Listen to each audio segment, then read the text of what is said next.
Hey everyone, I'm meeting Brenda Meller for the first time. Brenda, so awesome to meet you. Oh my gosh, Bobby Umar. Did you correctly? Yeah, it's close.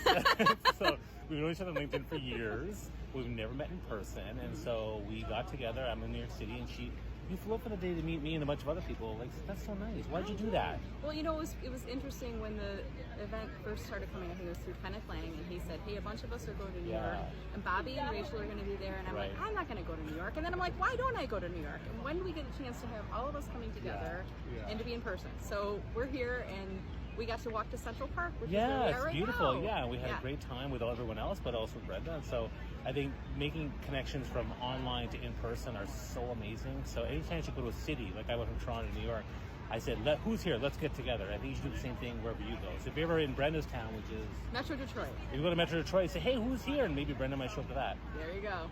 All right, guys. Brenda, thanks so much, and it's been a great time. See you guys. Great to meet you. Bye. Okay.